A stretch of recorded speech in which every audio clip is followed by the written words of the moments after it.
Good evening, everyone. Tonight, I have the awesome pleasure to be back in your home for another Thursday Night Live on this platform, Broken But Not Wasted Ministries. And fertility, according to the World Health Organization, is a disease of either male or the female reproductive system. It is defined by the inability to achieve pregnancy after 12 or more months of regular and unprotected sexual intercourse. Infertility affects millions of people around the world of reproductive that are in their reproductive age. Some 48 million couples are unable to have children, and 186 million individuals are faced with the same dilemma around the world. So it is a very serious, a very profound, a very sensitive issues that people are facing globally, not just here in the United States. Up to 15% of couples are unable to have a pregnancy full term and to deliver live babies. So, this challenge is often encountered way before the diagnosis. The couples will sense that something is wrong. So these couples, after the diagnosis, they begin to look at different treatments for to overcome infertility. And one of these treatments or interventions is in vitro fertilization. So with this in vitro fertilization, it is accomplished through assisted reproduction technology that has been around for more than 30 years. And out of that, more than 5 million babies have been born worldwide through assisted reproduction technology. So, with me on this platform tonight is a woman who was successful by the grace of God to have twins through in vitro fertilization. So I have with me Miss Michelle Rickman Jobson. Michelle is a 47-year-old woman. She is a registered nurse. She's been a registered nurse for 20 years. And prior to that, she was a registered respiratory therapist. She's been married for 20 years and struggled with unexpected and unexplainable infertility. So she and her husband, they tried for 10 years to conceive, and after 3 years of unsuccessful in vitro trials, they were blessed to meet a wonderful doctor, Dr. Ellen Wood, who was able to be instrumental in them having their twins. Today, those twins are 9 years old. Michelle is about to finish with her dissertation, and she's obtaining a PhD in about 3 weeks in nursing psychology. Let us welcome Michelle Rickman Jobson to the platform of Broken But Not Wasted Thursday Night Live. Michelle, we thank you and we welcome you to this platform. Thank you so much. I know you had to come from work, which is why we started this broadcast a little late today, an hour later. But I thank you so much for being here and for accepting to share your story with us. Go ahead, Absolutely. Michelle. Thank you for the invitation. Go ahead and introduce yourself to the viewers and tell us something that we don't know, either about you, the twins, or your husband, or anything of that sort. Okay, so again, thank you for inviting me to share my journey with in vitro fertilization. A fun fact about me is that my twins are boy girl. I don't know if you could tell that in the photograph. Their names are Aristotle and Angelina, and Angelina means messenger from God, and Aristotle is the great philosopher, and I chose those names implicitly to give them great power and purpose in life. Beautiful names, Aristotle and Angelina. So you have a boy And a girl. and a girl. Wow, what a blessing. Double blessing, like we said in the flyer. Congratulations to you. And I know Absolutely. your bundles of joy, and you also set up challenges, of course. All of us who are parents, we know the joys come also with the little pains, right? Yes, doubly blessed and doubly worked. That's right. That's right. So, Michelle, typically a couple knows that something is off, something is amiss after about 1 year of trying to conceive, of 1 year of having sexual intercourse without any protection. So, when was it that you noticed? Did it take you that long to notice that something was a little bit, something was wrong and that you needed medical attention? Well, with a very busy career, and I wasn't really aware of the problem until about 5 years into it. We were married in 2000, and we kind of like tried, but not really tried. It wasn't like a conscientious effort until about, I would say, year 7. We started noticing that, pretty much every month I would get a cycle, but we wouldn't have protected sex. And our friends started asking, why aren't we having babies? I have 3 older brothers, and they all have wives and children, and my husband and myself, we had none. So I started looking into the option of in vitro fertilization to find out if there was something really wrong with me or wrong with my spouse. And of course, that was a very private matter, very taboo, because as a nurse, you don't expect yourself to be the patient ever. So it took about 8 years for you to realize, of course, you guys are professionals, to realize that something was wrong and that you needed medical attention. So tell us about the time you actually went to the doctor and you got the diagnosis, and you said that you had to check if something was wrong with you or with your husband. So a lot of times we know that people tend to think like something is wrong with the woman, and the woman gets checked on a regular basis, and not the men. So it was very courageous on your part, both of you, to check for both on both sides, right? Yes. So from the time, go ahead. No, I was about to say that my diagnostics were inconclusive. So, yes, we did take the path of me first. And my husband is an engineer, and he's a little OCD with his personality. So, when that research method didn't come up with any options of finding out what was wrong with me, then he went to be checked to see if he was the one that had, the low sperm count or whatever it would be to prevent the conception.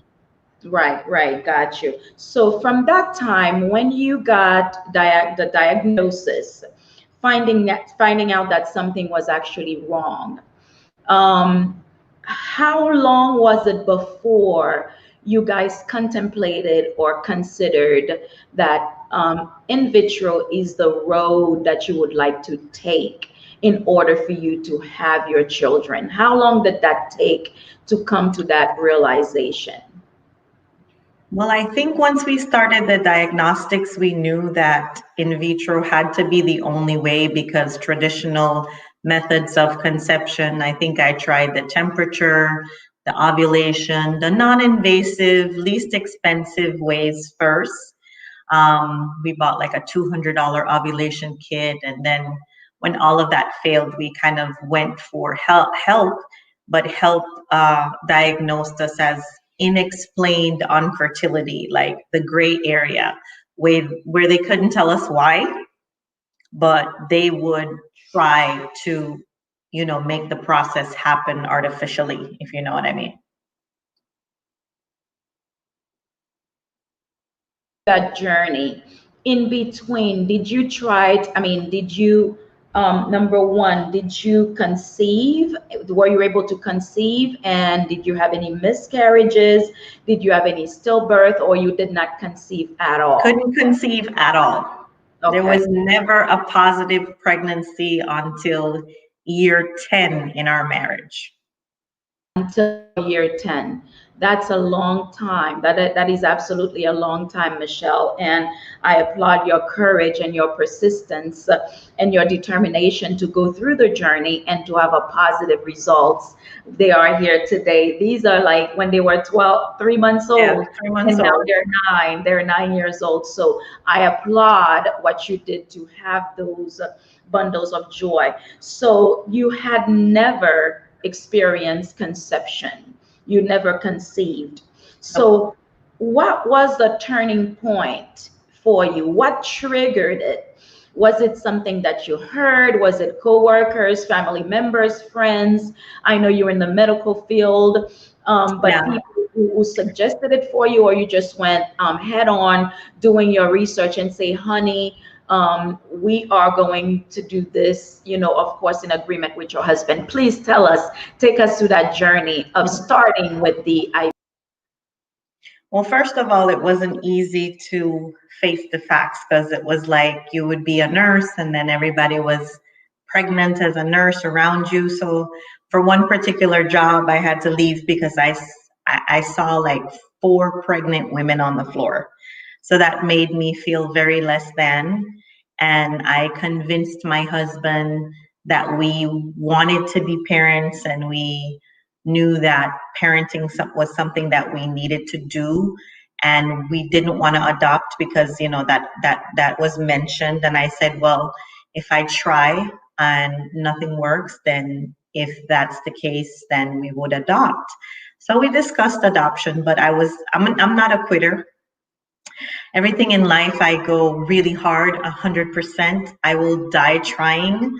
I'm very faith-based, and I knew it in my heart that as a nurse, the caring and compassion I delivered to the bedside, I could do it better as a mom. So I just convinced my husband that, hey, if God invented technology, then God wants us to use technology. So we went straight for the in vitro route and tried 3 times before we actually conceived.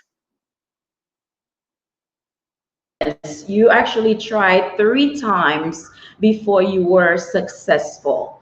Let me Yeah. tell you, I give you a great kudos because of your courage, of your determination, and of the perseverance. You said never quit to get what you want. So obviously, it was very important for you, Michelle, to have as a couple, not just for you, but as a couple to have your children, because some couples, they do not want to have children. They don't care about children. They just want to be together. So obviously it was very important that you have your children by any means under heavens. And like you said, God gave the intelligence and the wisdom to men to be able to invent, to create, the spirit of creativity to do that. So a lot of times, this is going to be my next question to you. A lot of times we figure that, in our mind, that God is able, we serve a great big God, but we also tend to box that God in acting the way we want him to act, to do things one way, a certain way, that we are used to. Whereas God has many facets and he can use anything to give and to do what he needs to do for us. So when you said that you embrace technology as a gift from God and that you are able to conceive for the first time, I mean, you tried it 3 times, but you were able to be successful through assisted reproduction technology. And you said you are a very faith filled person. Yes. Um, some would say that this is not faith. These 2 babies here that we see on the screen, that's not faith, that's your doing, because naturally you should be able to conceive that God that is able would be able to give you a baby through natural ways. So what would you say to these people who would be saying that? I believe that God helps those who helps themselves. Okay. Like I said, as a nurse, we use technology in the medical field to enhance life, and birth and dying are a natural process in life. And when I started my in vitro journey, there's a lot of stigma that's attached to it, because they'll say to you, "Oh, do you have twins in your family?" And I would say, "No, I'm the first." And they're like, "Oh, congratulations." And I wouldn't be ashamed to say, "Well, we did in vitro," because, in my opinion, in vitro is a tool that can be utilized to make miracles. And like I said, I'm faith-based, and I believe that God gives us knowledge, wisdom, and all the technology in this world to have better lives. And we are indeed in a biblical time where, yes, we pray to God and we know that He'll deliver us with miracles, but we have to put those seeds of faith into action. And if you find one physician that's not the right person, we can go ahead and keep searching until we find that match, which is what I found with Dr. Wood, who was my second physician to get us our twins. Led you to the right person, to the right physician to help you conceive. So it is very important that in that journey, women who are unable to conceive by themselves, if they so choose to go in the in vitro route, that they find the right person, the right clinic. How was it for you? How did you land? You said you had 3 tries. Okay. Yeah, so the first group I used was recommended by someone, I think, at my husband's job, that they had went to this group that was in Fort Lauderdale, and it was a very big practice, and the experience there was like, I want to say they were there not to really solve the root cause. It was just like they wanted to get to the result, and you would just have to keep on paying until you met your goal. So the first try was unsuccessful. I had additional eggs left over, and I did a second try with that same group. The first time around, I felt that the experience was more smooth. The second time around, they had new nurses that didn't know their processes and their procedures. So I was telling the nurse what to do. Like, she wasn't explaining all the details. And it is a process that can be very overwhelming. And even as a nurse, I found the explanation to be so much. And I was just not really moved by the second trial, to where I left the practice completely. And like I said, I'm very religious. And one day I was listening to the Christian radio station on my way home, and they spoke about infertility and mentioned the group that Dr. Ellen Wood works for. And I scheduled an appointment, spoke to my husband, and convinced him that it would be one last final try. And if it didn't work this time, that we would adopt. We went to Dr. Ellen Wood. She met us and said, "If I can't get you pregnant, I'm going to tell you why you can't get pregnant." So she wasn't really focused on the results only. She wanted to give us an answer of why, after 10 years of being together, we couldn't have children. That was good medical practice on her part. Now, what did she find? You said that she did not just want to get right away to the results, which is ultimately what you want, right? But also Right. to get to the bottom line, to get to the root cause of why you could not conceive and achieve pregnancy naturally. So what was it? What were her findings in seeking and researching to see what the roots are?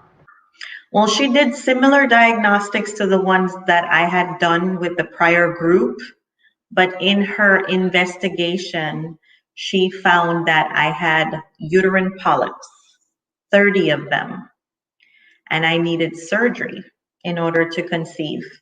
And literally, she did the procedure in her office, and she said to me, Michelle, even if your eggs were fertilized by your husband, every month they wouldn't have anywhere to implant because there were so many uterine polyps inside of my cervix or wherever the landing uterus, whatever the terminology was, because I'm not an OB specialist. I'm a critical care ICU nurse and I know nothing about OB peds. All I can tell you is that I have twins and they're adorable and I love them and it's the greatest accomplishment that I've ever done. Yeah. However, on that ultrasound, she was able to tell me that she needed to take me to surgery and that this surgery would allow me to conceive. And that's exactly what she did. She took me to surgery. She removed 30 uterine polyps. And the next month, I was able to implant my twins and conceive. Wow. Wow. So if she had not done that, you could have tried all your life and those eggs could have been fertilized, but it would not amount to anything because of these Right. polyps. You said 30 of them. 30 were removed. She actually used the word back cave. She said they look like little fangs that hung down and they were long and fleshy and meaty. And I always had difficult periods where I would have heavy bleeding and pain and discomfort to where I had to call in sick from work and take 800 of Motrin around the clock. Mm-hmm. So the uterine polyps were the cause of my period pain. Okay. And now after the surgery, I don't even know that I have a period anymore. Wow. Wow. I had my babies and I have never in the last 9 years felt one more need to take a Motrin, a pill, a Tylenol, anything. I just thought that being from the Caribbean, it was normal for people to have pain on period because I got my cycle at age 11 and I've always for 27 years, because I conceived at age 38, had a painful period and thought that was life and it had to be my normal life.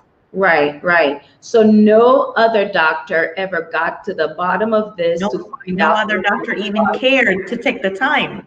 They were just taking my payments cycle after cycle. It was a financial gain for them. They didn't care about me or my underlying problem or my journey to become a parent. Wow, wow. So, Michelle, let's talk about you saying that they were just like taking your money. Let's talk about a little bit about finances. Financially, we know that this procedure is very costly. Now, yeah. So for having it 3 times, did you have to pay the 3 times, or how does that work? Do they give you so many tries? Let's say the first group we went to, we thought that we would conceive on the first try.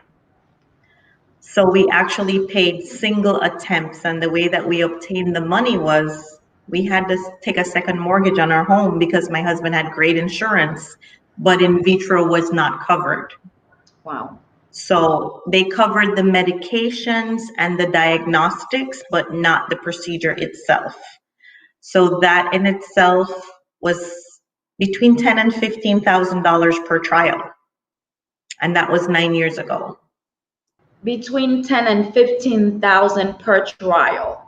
Yes. So when you say per trial, that means you only get one chance for your 10 or 15,000. Correct. It's called a cycle. Okay. So and the way the cycle goes is they stimulate the eggs, they retrieve the eggs, they put the eggs with the sperm, and then they implant it in me. So that's considered one trial. Okay. And if that is not successful, then you have to go for the second one. They don't give you a second try. No, you have to pay another $10,000. Wow. So why is it that there are not policies geared towards, you said they pay for the diagnosis and the part The of the treatment, medications. the medication, the prescriptions, but Yes. not the actual intervention, not the actual procedure. So what good is this? Ultimately, the couple wants children, right? So what Hmm. good is it to pay for the diagnosis, to pay for the prescription, but when it comes to having the actual procedure to get that end result, to get the outcome, they're not paying for it, for The that. reason being, I believe it's considered to be elective surgery. So unless it's a life-threatening thing like taking out a gallbladder, having heart surgery, anything that's like life-sustaining is covered under policy. But the fact that you want to have a child is considered to be elective. Just like cosmetic surgery is not going to be covered, you won't be covered for a breast implant or a tummy tuck or any kind of lipo because that's non-essential. Those things are not life sustaining. It's not necessary for you to be a mom. So the insurance can decline any part of the in vitro process. I was blessed to have great insurance through my husband's job, and they did cover the diagnostic, the medications, but not the procedure. Wow. So they're considering it elective, like you choose to have it, therefore Yes, you have to I pay choose for it. to want to become pregnant. It's not a normal a necessity to for you to No, it's have. not. Okay, that's okay. So Michelle, tell us about the actual procedure. Like if you can dive into that a little bit, the actual Well, first procedure. they have to they diagnose you with a bunch of different tests where they inject dyes into your tubes and check the patency. They check your Mhm. ovulation and they check the husband's sperm count. Then they decide to stimulate you and retrieve your eggs. The older you are, the more difficult the stimulation can be. And then not all the eggs are viable under the microscope and so on and so forth. So I was blessed. The first time I did it, I got 28 eggs. Second time I did it, I got like 17. And the last time I did it, I got like 14. So my eggs, when they were stimulated to be, produced, they were there. But like I said, my underlying cause was attachment. Even if we conceived, we couldn't attach anything to the uterine wall to have a successful or viable pregnancy. When I went to Dr. Ellen Wood, her method of practice was she wanted to find out the why behind the what. She actually cared in solving your problem. And she took the extra time to investigate all avenues. She did the same histosalpingogram. She did same transvaginal ultrasound, same blood work, same everything that the other doctor did, but she did it, I want to say, with a sense of compassion and caring that it was about the end result for her, wanting to give us a reason why we couldn't conceive.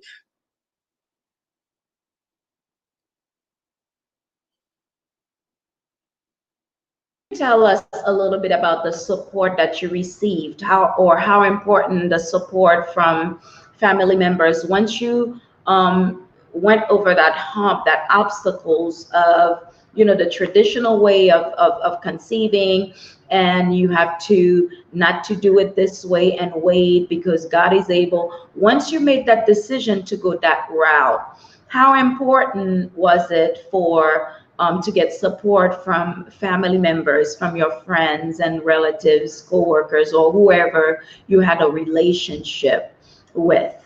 And did you get that? Did you get that support throughout the whole process? Yes, friends and family were very supportive, but I have to say that there is a stigma associated with in vitro fertilization. That even the women that were in the offices that I visited, they didn't want to like talk to each other or share their emotion. It was very overwhelming. So I find myself like reaching out to women who are in the lobby and, striking up a conversation because you feel very alone and very like less than, like, oh my gosh, I'm not able to conceive the traditional way. So you almost feel like you have this like negative thing hanging over your head where it really isn't a negative thing if you think about it. It's a medical problem just like anything else, and you're seeking treatment, so you shouldn't be embarrassed. My mom was on board, my friends was on board. Most of my friends were nurses. I'm invited tonight from a fellow colleague that's a nurse, and everybody just rallied around me and was very supportive. And even the director of my ER, I was a hospital educator at the time, she joked around and she's like, oh, if you have like a whole litter of babies, I'm going to take 4 of them. But the support was there because a lot of my colleagues were professional nurses. I don't know if that's true to every single family member because a lot of people are very traditional. My mom is very traditional, but she wanted so much for me to be a mom because she knew it was my life's goal. And she has 5 children herself and conceived them all naturally. So she wanted that joy of being a parent for us, myself and my husband. And his mother was also very supportive. As a matter of fact, they both kind of like moved in with us the first 6 months just to help us figure out the routine, because it is doubly blessed, doubly work, and doubly challenged. I can only imagine, but that is a blessing to have the grandmas right there helping and supporting. So what if it was the other way around? What if you did not get that such support? Would you have still gone against all of the negative opinions? Yes, Or I did get some negative support from colleagues that I worked with in the ICU. One of the girls that I thought was friends with me said to me that I should stop spending money on purses and fine jewelry and buy myself a child. So I was very. Let me get that again. You said that she said. She said to me, because I wore nice jewelry to work and I had a lot of nice purses and I didn't have any children and she had 3, she said I should stop buying jewelry and fine jewelry and expensive purses and buy myself a child. Wow. That was like, and this is somebody that I went to lunch with and I ate and I worked with in the ICU side by side.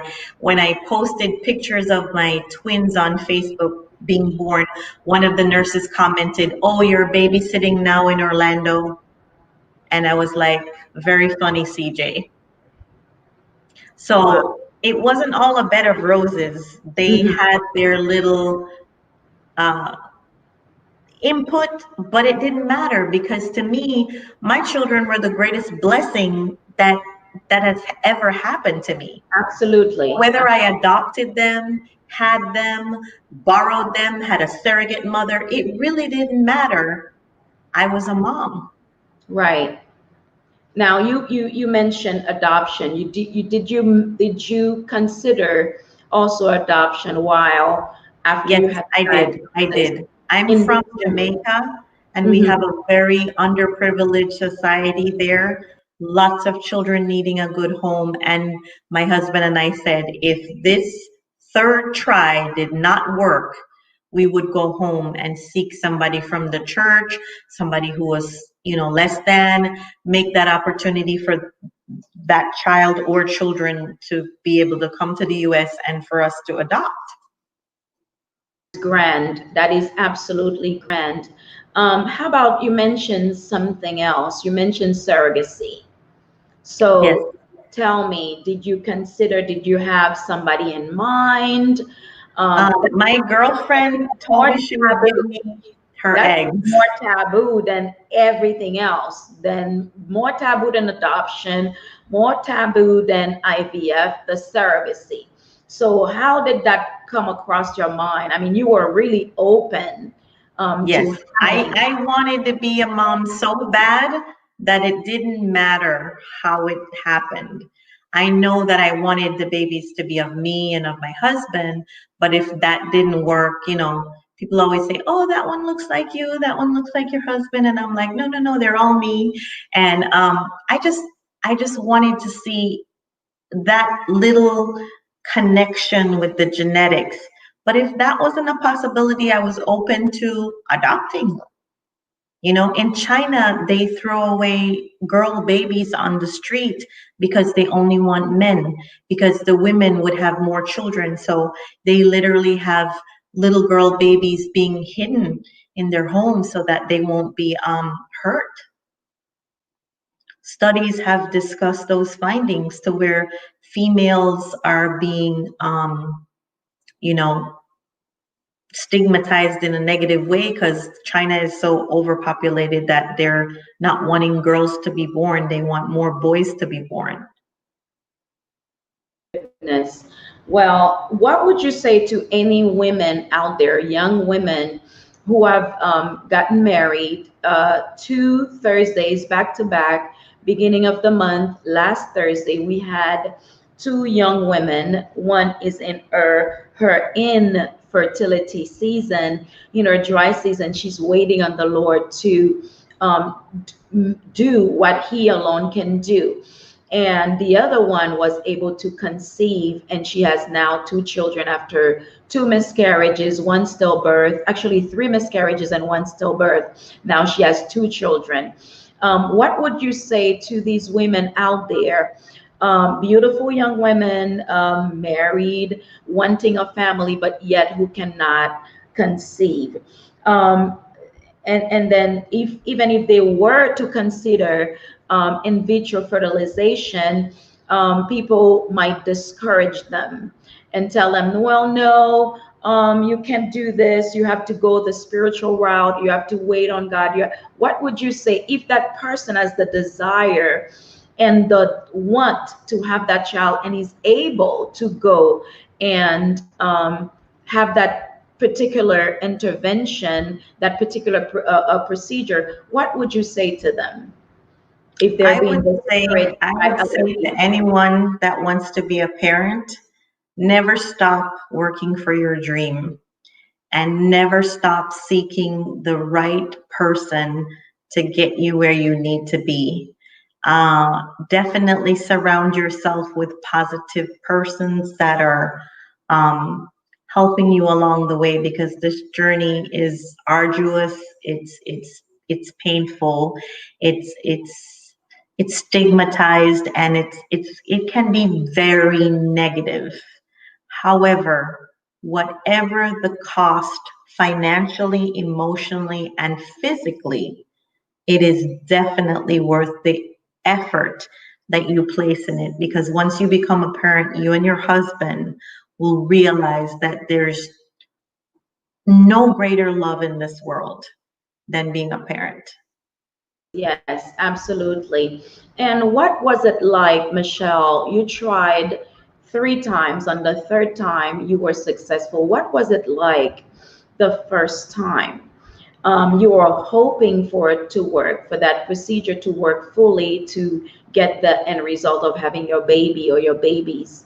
And now you are empty-handed after spending time, and that takes an emotional toll on you, and finances. You said you had to take a second mortgage on your home to have that in vitro procedure, and now it didn't work. What did it feel like the first time, and worse the second time? What was it like for you? Well, the first time when it was unsuccessful, it was like I remember crying for days. And then I just paused, and whenever something's bigger than me, I tend to give it to God. So I was like, okay, let me just pray about this again, regroup. I'm very heavy with my musical ministry. Songs get me through the day, through the night, through the moment, through the bedside, through COVID. So actually, I didn't share this before, but when I did get pregnant, I was hospitalized on bed rest for 75 days, having found out that I had an incompetent cervix in Orlando. I had gone to the high risk doctor for being over the age 35, and I was admitted, and I was in the hospital for 75 days. So that was the biggest price to pay for being pregnant and being on bed rest and being locked in a hospital and not being going home, or having family see me from down here. They would have to drive up to Orlando. Anyways, long story short, um, it was so emotional that I had to lean on God like every step of the way. And Nicole C. Mullen does this song about when I call on Jesus, all things are possible. Even my twins know that that song is my national anthem and the reason why I actually made it through the pregnancy psychologically, because I was locked in a hospital bedroom for 75 days until they had their birth. They were born at 34 weeks. And if you see that picture, they're very small. My daughter was only 4 pounds. My son was 5 pounds, but they were completely healthy. So the journey was intense. And without God, I could not have done any of it. Any of it. Prayer, tears, crying, leaning on God got me through it. Wow, that is absolutely beautiful. That's absolutely beautiful. God, again, uses different ways to bless us, versus us thinking it's just that one way. God, you have to do it with this person. You have to do it that way. You have to do it at this time. Well, God is sovereign and he does whatever he wants. He did not even need a woman's womb to put Jesus on this earth. He could have just clapped his finger or speak, and Jesus would have came to this earth as a grown man. But he chose that route, but he didn't have to do it, okay, because he is God all by himself. So, Michelle, how have you been able? Have you been able to reach out to with other young women, whether at work or in your circle, or people that you may have had acquaintance with who are dealing with this problem? Are you able to help these women through your experience, through the experience that you had, that you've gone through, not having the success the first time, the second time, and finally the third time? Have you been able to help other women in that sense? I actually have been able to do that. It's so funny. When I was in my master's program, one of the doctoral candidates was investigating the same topic of in vitro fertilization and the stigma, specifically with Caribbean women. And I did participate in the survey because at the time I was actively going through that lived experience. I've spoken to nurses that I've worked with, and I am so blessed to be in your room tonight to be able to talk about this openly, because it's nothing to be ashamed of. And I have taken every opportunity to say, hey, there's miracles happening around us every day if we just open our eyes and are willing to see them. In vitro, in my personal experience, has created the outlet for my twins to be a reality, and that in itself is a miracle. So I try to debunk the stigma by sharing my experience, because I don't have anything to be ashamed of. Yes, we didn't conceive traditionally, and even my children know about it now that, mommy was on bed rest, mommy and daddy got us here in this world in a special way. They don't know the details yet because they're only 9. But when they're old enough, if that's something that my daughter wants to ask me about, I will tell her. They'll ask me how they were born, and I'll talk about the scar on my tummy because I had a C-section. I'm very open with sharing my experience because we have to be able to see the blessing that becoming a parent holds, as well as the blessing that we have in the utilization of technology. It's not a curse. It's not taboo. It's not evil. It's wonderful. Absolutely. And in our culture, the Caribbean culture, I'm from Haiti, so we know that it could be considered, quote unquote, that's not a blessing, that's not of God. But you know what? Life itself comes from God. Life is ordered by God.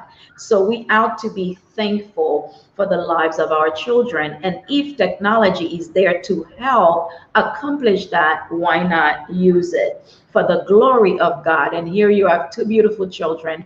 That was going to be my next question. I was going to ask you if your children, if Aristotle and Angelina, do they know about the way they were conceived, about their conception, about the journey? You said you were in the hospital for 75 days because of Yes, they do know. They do know. They okay, know they that mommy know. and daddy created uh, their life. They don't know the details about the doctors, but they drive by where Dr. Ellen Wood is. And I said, hey, Dr. Wood made me promise that I would bring you up to see her. And life has been so busy with COVID and me being away in Orlando. I just moved back to the South Florida area a year ago because my mom's health is not doing that well. But I have made a promise to her to have her meet them face to face because she was interested in meeting them. And I did send like their birth announcement and their Christmas pictures to her, and she's been in contact remotely, but she hasn't had the opportunity to meet them. So I just think that along the way, God gives you angels. And I had an angel in the hospital that my children still speak to her now. She was my nurse when I was in the hospital. Her name's Janice. She came in on her day off and brought me home food because I wasn't able to eat in the hospital. She took time out of her busy day, and she was my angel. And I was like blown away that she would do that for me. She bought my favorite food in and she sat with me on her day off. And she was just, you know, we became friends. We have all these angels that are placed in our path, whether it be through the web or through it be a school or professional contact or whatever it is. God just kind of like gives you those people that are instrumental in your journey to make things happen. And you just have to let go and let God and trust in the process, because I had to do that. I had never been a patient in my life, and I was in the hospital for 75 days, actually total of 81, because after the babies were born, I lost my sight and was hospitalized there for an additional 6 days because I have multiple sclerosis as an underlying illness before I got pregnant. But again, trust and obey and pray, and God will deliver. Wow. Sometime you'll be doubly blessed. What a beautiful story. And don't tell me this is not God sending a nurse your way during those 75 or 81 days, being in bed in the hospital, having these still children, having those babies, for the nurse to come and sit with you and do acts of kindness just because. This Just is because. all, And she my was a God. believer. She was a believer. And her name is Wow. Janice, Wow. and she's their auntie, Auntie Janice. Auntie Even the Janet. housekeepers, they know me by name. They know the twins. The twins go there for their wellness check. We visit Auntie Janice. Everyone in that hospital knew me because of the longevity of my stay. My And the housekeeper, the doctors, the nurses, the the breastfeeding, like everybody knew us because it was an intimate connection. And you just have to allow those people in your life. My mm-hmm. pastor at my job now, she's praying me through my dissertation because I'm on the last 3 weeks, and it's been a journey. But Yeah. everything in life that's worth having is worth paying the price, because it's going to give you that special testimony at the end of the day to say, Yes. wow, this was really worth going through. God says, no, God says he's making a masterpiece. Yes. He's building diamonds out of dust. He's Mm. creating something better than you can even imagine that he Yes. could. Yes. Yes. Yes. So just trust him. Let him finish the product. You're a work in progress. It's gonna happen. It's gonna Yes. happen. Yes. And do not dictate him how Yes. to do it. When Release, let go, and let God. yes. Only He can be that master physician, the master sculptor, whatever it is that needs to be done. They say, Jesus, take the wheel. Let him take over. Amen. Amen. And you will have the testimony. What a beautiful testimony you are able to have in that hospital. And you came out not just with those babies, you came out with a family. Long I term. did. Long A term. perfect pair, a boy and girl, and I have no more. Wow, that is great. That is wonderful. Any last words for our viewers? And again, congratulations on your soon to complete dissertation. And next time we have you, it's going to be Dr. Michelle Rickman Jobson. And Thank this you is so much. I just want beautiful. to say that if anybody wants to talk to me, you can feel free to share my email information, my contact information, my cell phone. I am very, very open and very, very willing to cheerlead you along your journey, encourage you, pray with you, give you that right song, give you the inspiration. It's okay to lean on someone. It's okay.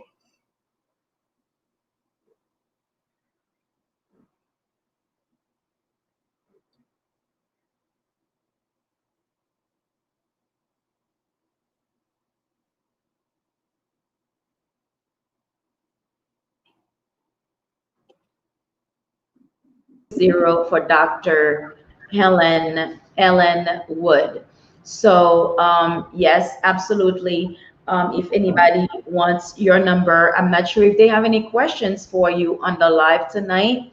I know we came on an hour late tonight, but we had to make arrangements for Michelle to be here. And it's getting late, and you just had gotten off work. So I thank you, and we're gonna let you go so you can attend to the babies.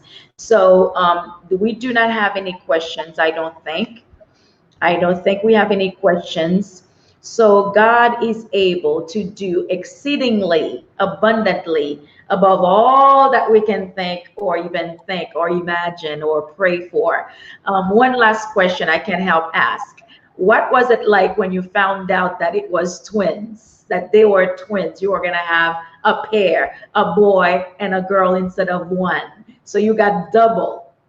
What was it? I actually kind of knew. You're gonna think this is crazy, but I swear it's true. I had the opportunity to look at the eggs as they were in the petri dish, and I saw my son, and I called him Poppy.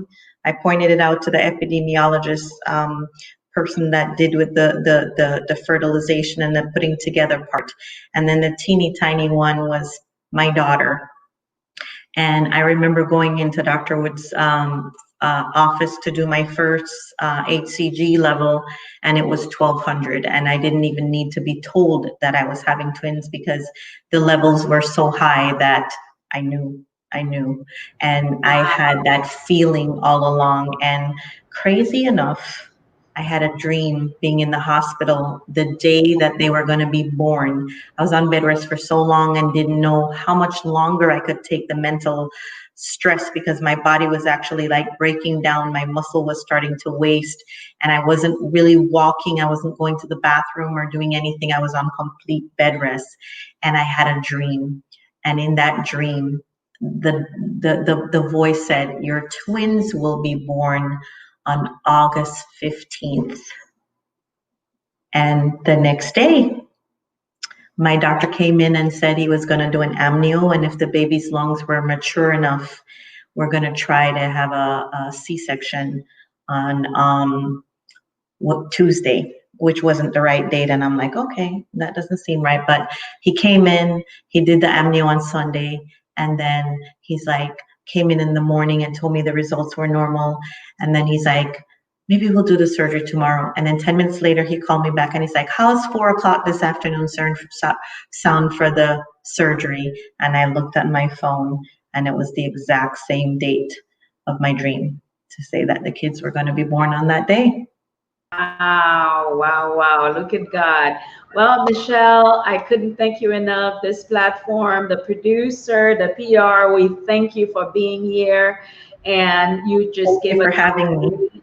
information. thumb up to you. And I'm going to encourage the viewers, if you're watching on YouTube, leave us some comments, give us some likes, share on Facebook this great story. And there is hope. It's a journey filled with faith and hope. And she was successful in having her babies. She and her husband are now parents of Aristotle and Angelina. Great names for great purpose, for great children. God bless you all tonight. And it was a pleasure to have you. And we thank you for your support, for your presence. Everyone here, please remember to share. And Michelle, hugs and kisses to the. They're knocking on the office door. They want to participate, but I locked it. I know. There you go. I know. Okay, so thank you Thank so you so much much for for your having time. me. God bless you. God bless you. Thank you. Good night. So this is the end of Thursday Night Live tonight for November 19th.